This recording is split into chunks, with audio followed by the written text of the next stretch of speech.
Assalamualaikum warahmatullahi wabarakatuh.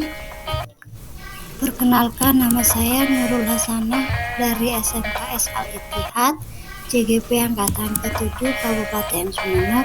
Di sini kami akan memaparkan tentang demonstrasi kontekstual modul 3.2, yaitu tentang analisis video praktik baik pemimpin dalam pengelolaan sumber daya, dengan Bapak Fasilitator Bapak Supriyono dan pengajar praktek Ahmad Fauzan.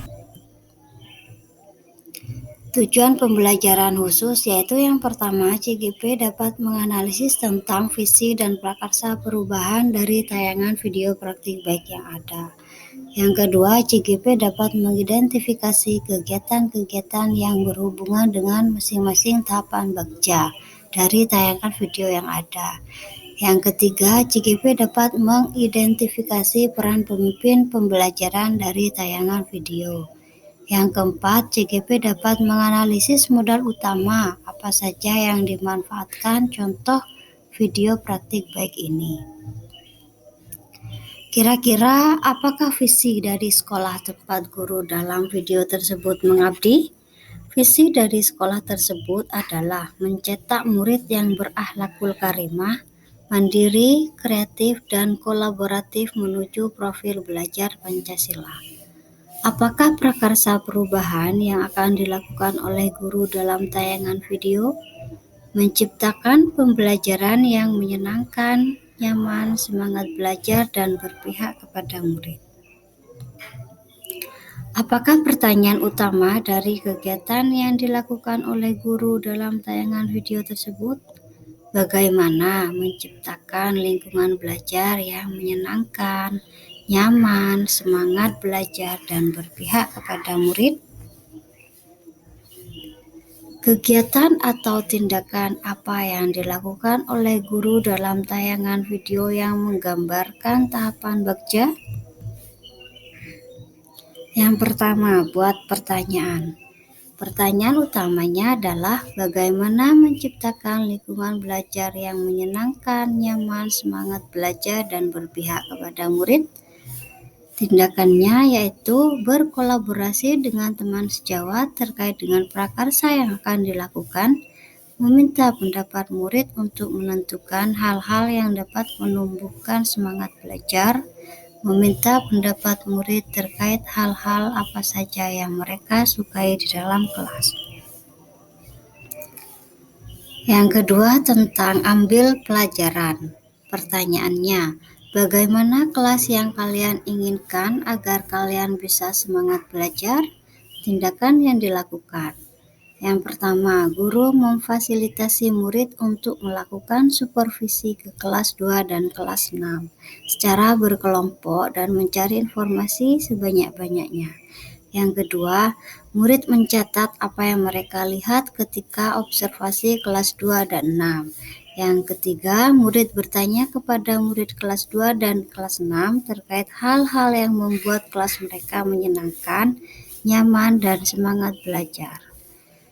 Yang keempat, guru memfasilitasi murid berdiskusi temuan mereka di kelas 2 dan 6. Yang kelima, guru memandu murid menemukan apa yang mereka pelajari dari kelas 2 dan kelas 6.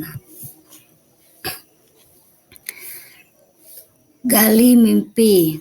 Pertanyaannya yaitu bagaimana kalian menginginkan kelas yang menyenangkan, nyaman sehingga kalian bisa semangat belajar?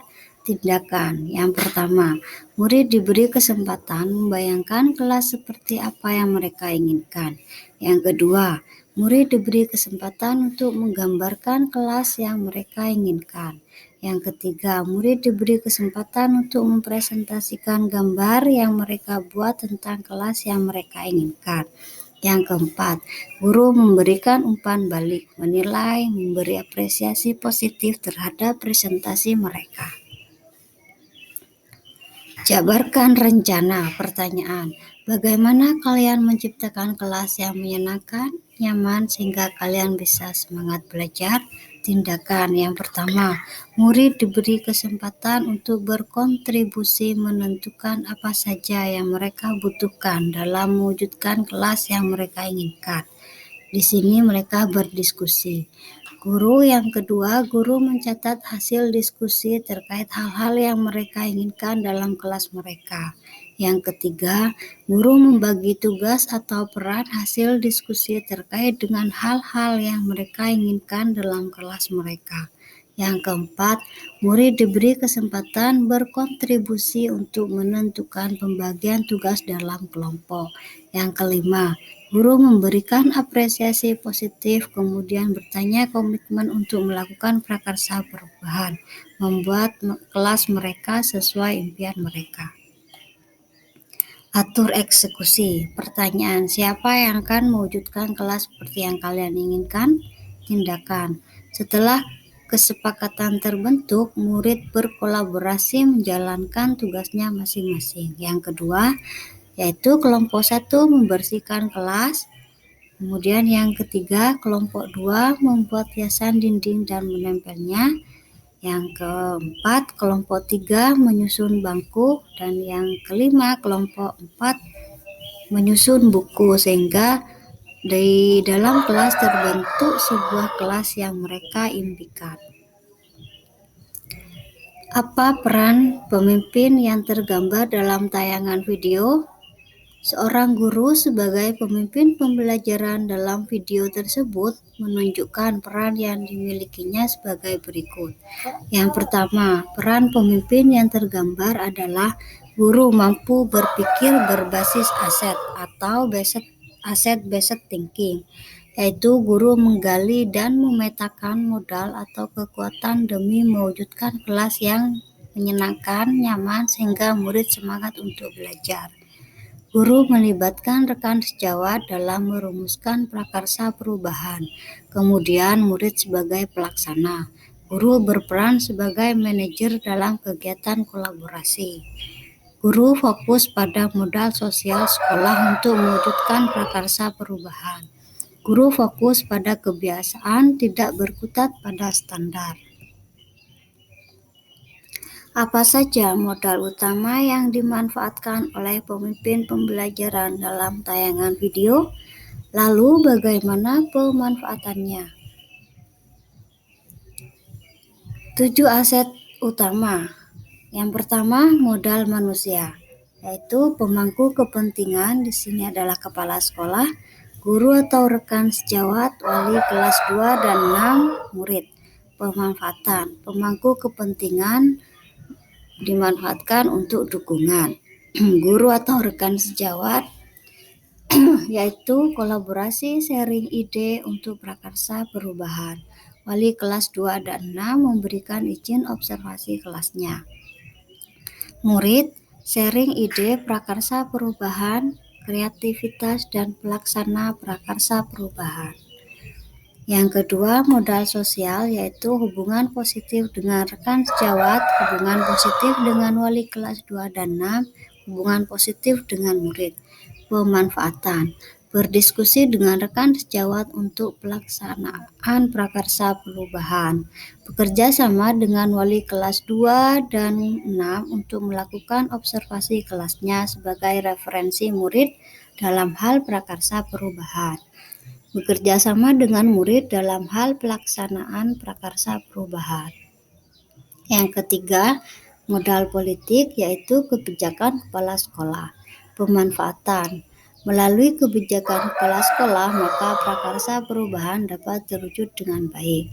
Kebijakan-kebijakan yang mengakomodir kepentingan warga sekolah dalam peningkatan kualitas pembelajaran yang berpihak pada murid.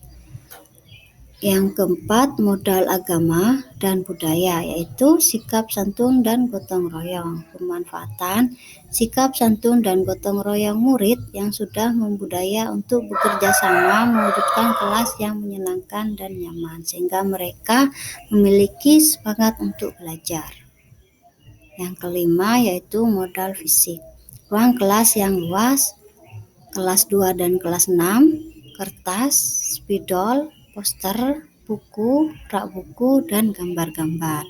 Pemanfaatan, kelas yang luas, mewujudkan prakarsa perubahan, yaitu menjadikan penyemangat menyenangkan, nyaman, sehingga murid menjadi semangat belajar.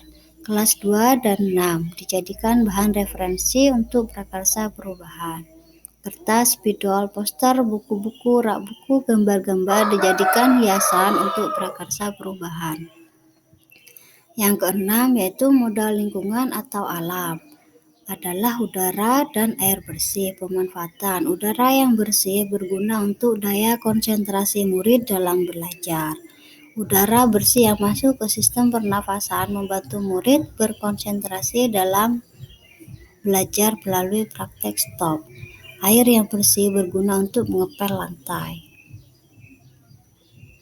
Yang terakhir, yang ketujuh, modal finansial yaitu dari BOS dan kas kelas. Pemanfaatan BOS untuk membeli kertas dan spidol, serta kegiatan-kegiatan lainnya. Kas kelas untuk keperluan kelas. Terima kasih, saya akhiri. Wassalamualaikum warahmatullahi wabarakatuh.